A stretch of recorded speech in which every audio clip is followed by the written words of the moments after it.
Welcome to another edition of the Cavalier podcast. It's your boy Mac, and today our Cleveland Cavaliers took on the Brooklyn Nets, the Eastern Conference's 14th seeded team entering today, and the odds on it current favorite to land the third overall pick in the upcoming 2026 NBA draft. Suffice it to say that these are two teams that are on two completely differing timelines. Brooklyn is knee deep into a rebuild, and Cleveland does in fact have championship contention on the mind. Listen, I'll be honest with you guys. This is probably going to be a quicker stream. I got a family. Sorry it took so long to get on here, but these Sunday time matchups, these matinee matchups, they are a doozy at times. They come right smack dab in the middle of dinner and trying to get everything else ready for the rest of the house. So I'm going to try and speed through a couple of things here. This is one of the games that is on the schedule that I wholeheartedly felt that Cleveland should be able to take care of business in, and that remained true entering today's matchup. Nevertheless, you always want to take your opponent seriously because in the NBA, if you do not do that, you can and will often more than not lose to an inferior opponent. We've seen it happen time and time again. That is why these games, these types of opportunities for other teams, they're called trap games, right? You fall prey to thinking that you're the superior opponent, and sometimes you play down to your level of competition. Was that the case today? Not necessarily. I felt that the Cavaliers legitimately took the Brooklyn Nets series, and the Nets played a nice game. All things considered. I'll dive into it here in just a bit, but I do want to give the Brooklyn Nets their fair share and their credit because although this is kind of a sloppy game for Cleveland early on, you do have to give Brooklyn a little bit of praise for taking advantage of some of the miscues that the Cavaliers put out there. That said, this game right here saw the return of two huge additions in that of James Harden and Ellis, who we're going to talk about in a minute, highlight him for a very specific reason.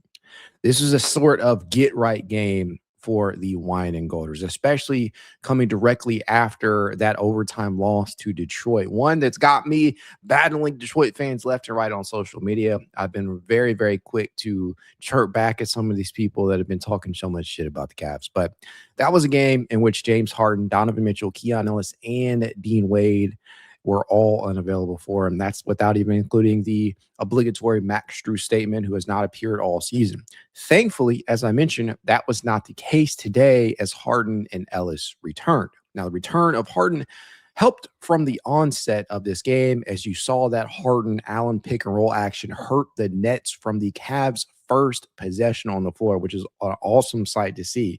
Then I must say, it was also nice at points to see Mobley working with Harden in the pick-and-roll too, as it helped Mobley get into this great position in the mid-range and painted areas at times. It doesn't always look as smooth as the Harden-Allen pick-and-roll because Harden and Allen, you'll just see Allen like straight up just roll to the rim. Sometimes when Mobley is operating out of that pick and roll as the roll man, as the big, he stops short of the painted area, right? He will look to get set up into position over a mismatch in the painted area where he'll either put up that hook shot that we have seen him drop. Saw him drop it a couple of times tonight. Finished with a double-double. That was nice. But there are still some chemistry things that are going on with Harden and Mobley. In games like this, perfect opportunity as a potential canvas for these two guys to kind of illustrate a little bit and get it together as a unit, as a collective, as a duo. And speaking continuously of Harden, they actually blew the whistle on more than a few Harden drives today, though I have my own gripes with the officiating today.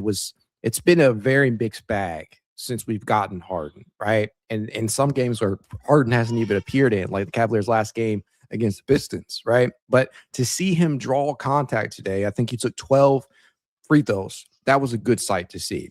Also, something in my notes that I had documented in that first quarter was this beautiful Harden cross-court pass to Merrill for a catch-and-shoot triple that did see Merrill have to relocate a little bit on the attempt, and it was unclean in terms of the catch, right? But to see Sam be able to relocate that quickly and drop a shot from the left-hand corner, that was pretty awesome to see. And then there was Harden to Allen to Mobley. That was a beautiful setup that just left my mind kind of boggled to what we could potentially see as these guys get even more comfortable with one another. There was just so much that occurred in that first quarter, including another stoppage due to a clock error, if I'm not mistaken. All right. It's just been a lot of small off the, just out of the blue wild type stuff that has happened recently during this road trip for the Cavaliers, whether that be the horn incident in the previous game against Detroit, or that is the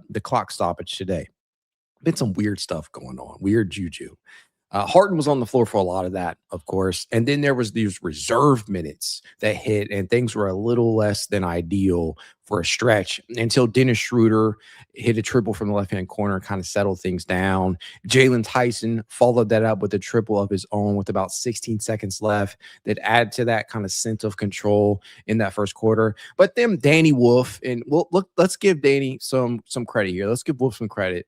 He hit a triple before the buzzer to cut that lead to 5 at 29-24. Now, I will say this. I think that the Cavaliers, obviously, they still have their issues in reference to defending that three-point line at times. I did see that kind of creep up tonight. I think the additions of Schroeder, the additions of Ellis have helped because these guys continuously run the opposition off the three-point line, and they will contest things. They will run out there. They'll jump. They'll leap, sometimes to their detriment, a little dangerous at times. But they alone are not going to be able to cure the perimeter woes that this team can have at times in terms of rotations, because they're just two players in a 10-player, 11-player, really honestly 12, 13 deep type of rotation. They're not going to cure everything. And so you saw some triples that were knocked down out there tonight that probably could have been avoided. So let's give credit where it's due. Michael Porter Jr., he put in work on that end. He was 5 of 8 from three-point distance on his way to 26 points. I think you got to give credit to Danny Wolf. As I mentioned, he was 7 of 13 from the field, including 3 of 8 from three-point distance himself. That's 23 points. Nolan Treyarch, right? 17 points for him. He was just 1 of 6 from three-point distance, but I thought he had a pretty solid performance as well. But Cleveland, I thought that they really made this game a lot more difficult than they needed it to be at points. There was some carelessness going on with the basketball. Some of it was coming from Craig Porter Jr. at points, as guys were kind of just fumbling with the basketball off of feeds, similar to what you saw in that Detroit game.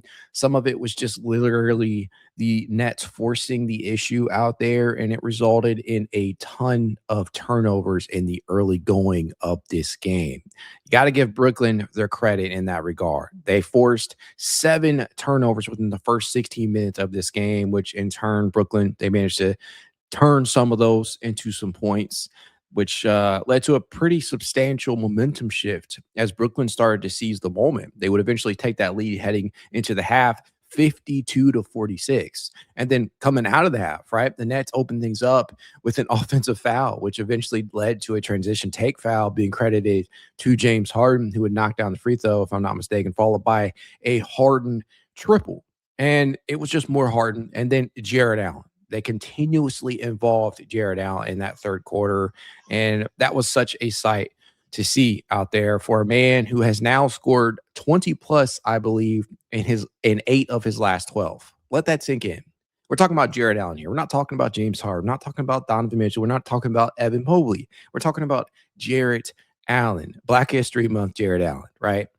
This man has scored 20 points or more in 8 of his last 12 games, including today's performance. I think there's no better player in the Eastern Conference that deserves that Player of the Month award more than Jarrett Allen at this point in time for his consistency out there. He has proven time and time again, when you feed him the basketball, when you get him involved, whether that be in the pick and roll or in that little post in the painted area, he can and will make things happen. And he did that today. He may not have pulled down nearly as many rebounds as you have become accustomed to seeing him do over this stretch, over that beautiful month of February, as he pulled down just 6. But he was really consistent offensively.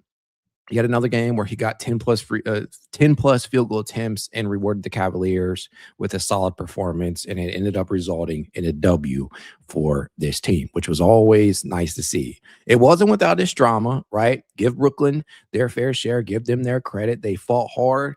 This very well could have ended a very different way, as there were some it went back and forth. I'll just put it that way. most certainly give them their credit because I feel like Brooklyn, obviously, as the 14 seeded team, the Cavaliers should have been in a position to beat them. This should have been a victory from start to finish. But sometimes you can lose if you don't take your opponent too seriously. And Brooklyn, they reminded people around the league, they reminded people in the Cleveland fan base, hey, this is not necessarily a team that's just going to lie down and accept defeat because they do have some nice players over there. Michael Porter Jr. is a champion. Give him his credit. Danny Wolf, right? He was one of the pieces that's viewed as a future here. Day'Ron Sharpe is a piece that I would have loved to have had in Cleveland to help some of the front court issues in regards to the size. Individually, they do have some solid ass pieces over there. And that's really what it boils down to.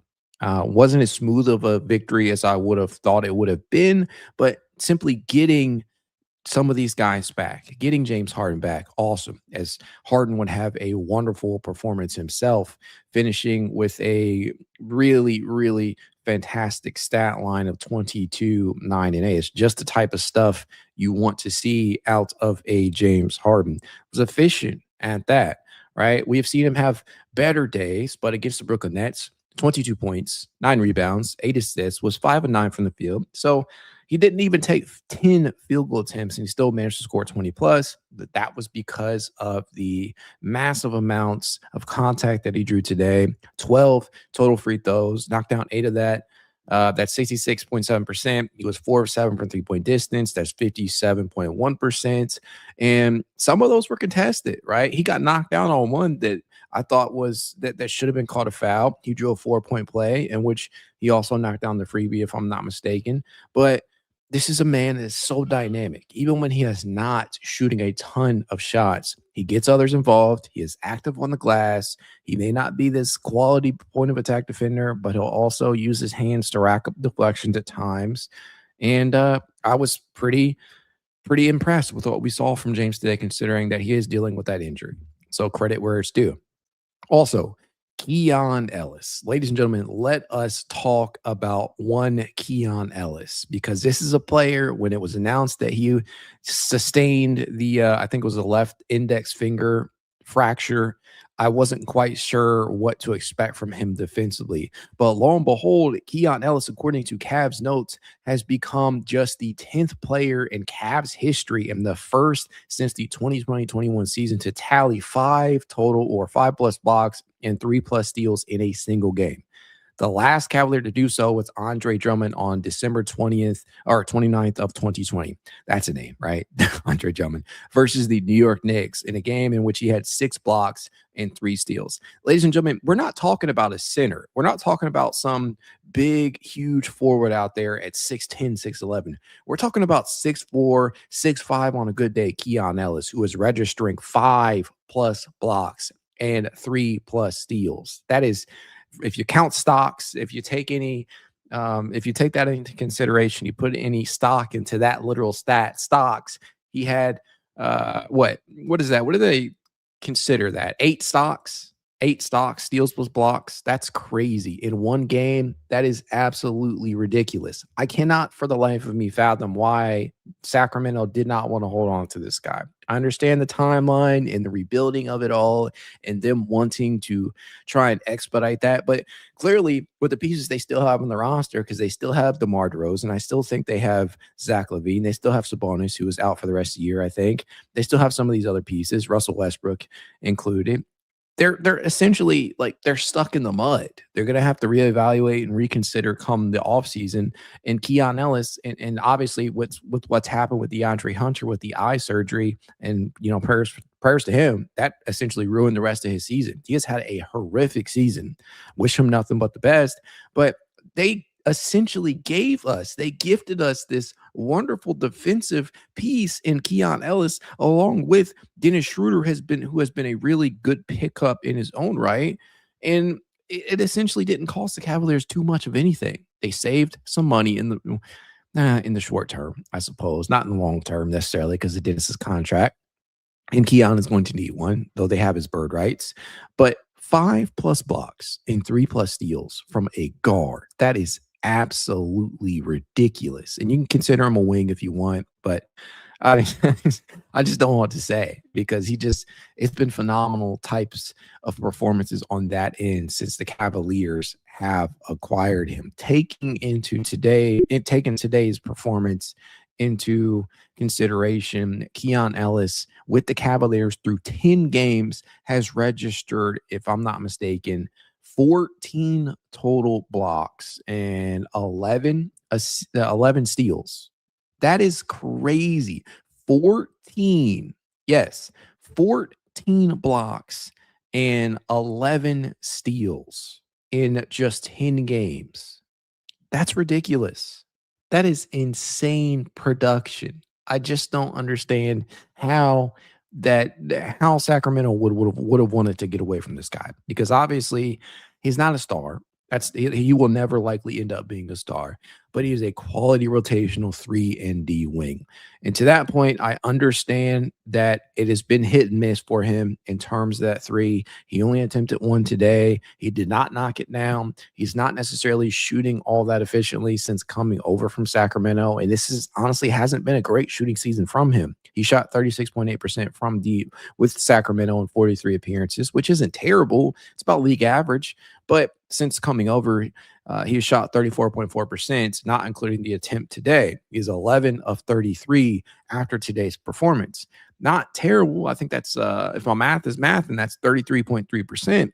Not terrible, but it's not great either. We have seen worse, and I think it will pick up. But even with that being the case, like so much of what he does on the defensive end helps make up for that. And if this is the type of performances that we can expect come the playoffs, I don't really fear too many wings out there. I understand the point of attack defense is different than general disruption. It's different than general, peskiness in terms of limiting guys, contesting guys. But he can do that too. He can be the disruptor while also being this stopper out there. And yes, he may not be a huge piece in terms of sheer size at 6'4", around 6'5". Honestly, I think he's closer to 6'5 and a half, 6'6".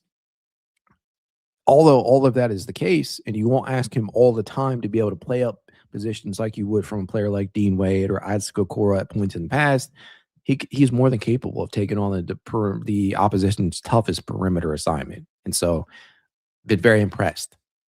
Been very, very impressed with what we have seen from Keon Ellis so far. Again, I'll read that one more time just in case you missed it. He is just the 10th player in Cleveland history and the first since the 2020-21 season to tally 5 blocks and 3 steals in a single game.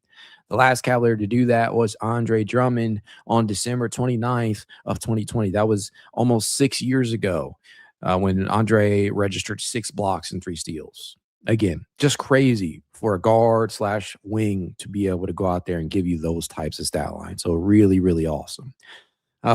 Really, that's about all I can take away from this individual performance. I do want to kind of shed light on the fact that this was yet another really solid performance from Evan Mobley.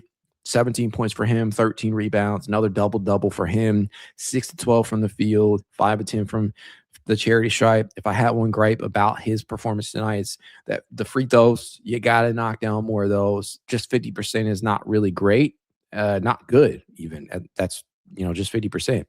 But at the same time, like you can clearly see that he is starting to round back into the form that he had prior to the calf injury being sustained, where he was just an absolute terror from a defensive standpoint, rejecting everything in sight and getting to his spots once more and looking comfortable while doing so. And I think James Harden being out there beside him to put him in those good positions out there where he's comfortable getting the basketball should only expedite how well he starts to get into this groove from an offensive standpoint. We saw some hook shots out there. We saw him get down to the rim. We saw him attempt a couple of threes today.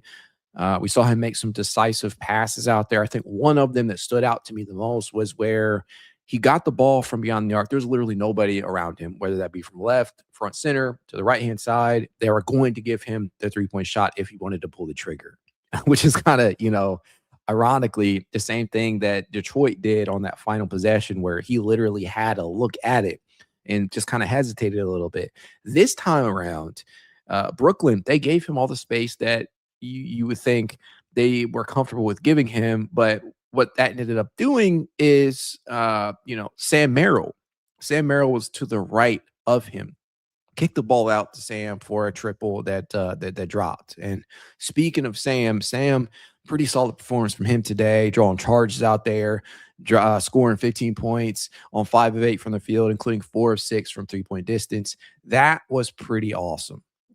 Sam is somebody that we know has been a flamethrower, absolutely a flamethrower all season long. As long as Sam stays healthy, which is no guarantee with his play style, and that's not really a knock on the way he plays. It's just like he's consistently taking contact, whether that be on the offensive side or the defensive side, trying to draw charges out there. He's consistently putting his body in harm's way. And so when guys like that are not necessarily huge, built like brick houses out there, you can expect that their body may not hold up throughout the entirety of the season. I hope that's not the case, but it was really nice to see Sam continue to do what he has done all season long and really during his Cavaliers tenure, and that is make a difference from beyond the 3-point line and use his body and draw some of those charges out there to force some turnovers for the opposition. And he did that today. So kudos for Sam for being able to do that.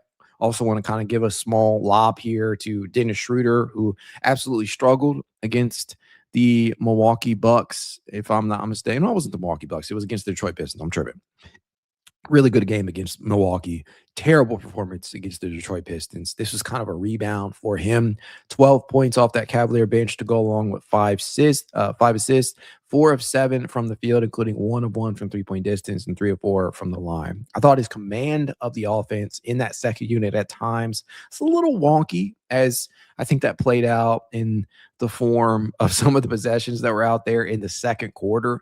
But I think he kind of steadied the ship. At times, he managed to get his guys involved. He got downhill a lot of the time. He made the correct reads when he did have the ball in his hands, and it yielded a really solid performance tonight. I thought he drew some contact out there that was really, really nice to see. That resulted in him going 3 of 4 from the line today.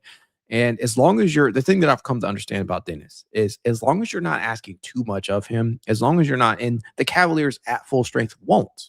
When you have Donovan Mitchell, when you have James Harden, when you have Dennis Schroeder, when you have Keon Ellis, when you have Sam Merrill, when you got Jalen Tyson, Craig Porter Jr., et cetera, et cetera, et cetera, when you have all of these options, you're not asking Dennis to do too much in terms of on-ball shot creation or facilitation. Generally, it'll be a positive performance. You just don't want him to do or have access to the ball too much. Then you start looking at Dennis as this piece who for all of his talents out there, it just doesn't look right when you try and get him to do that. He can start. He will start at points. He's a fine spot starter, but when you get to a point of needing him to create for others and create for himself a little more than you're comfortable with, that's when things can go left field. And tonight, that was not the case. Although he played 25 minutes of action, I thought this was a really solid performance from Dennis Schroeder. That's about all I got from this one. Some of the other pieces that played, Craig, what can I say about Craig? From a positive standpoint, the triple that he knocked down, that was nice to see, even though there was a slight hesitation on pulling the trigger there. That is something I think that needs to be said. But at the same time, still, that second quarter, there were some in that second and honestly the first down the stretch, there were points at which Craig, I don't know if the ball was just not he just looked a little indecisive in moving the ball at times, and some of the passes were off the mark, which left some turnovers to occur. And as a result, Craig would finish today with, I believe, 2 turnovers. He was a -10 on the floor, worst of any Cavalier out there. But plus minus is one of those stats, again, that you kind of have to take with a grain of salt. Wasn't as bad as the plus minus indicates, yet still a lackluster performance from Craig individually in my mind. And that's really about all I have right now from tonight's performance. If you're still here by chance, do your boy a favor, hit that like button, subscribe. If you're not yet a subscriber to the Cavalier podcast, do the same for Positive Hooper.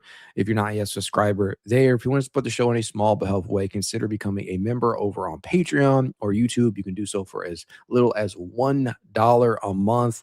Whether you do that or not, that's up to you. But if you don't, you know your boy will still be here creating the content because I love this team, and I know you guys do too. Go Cavs.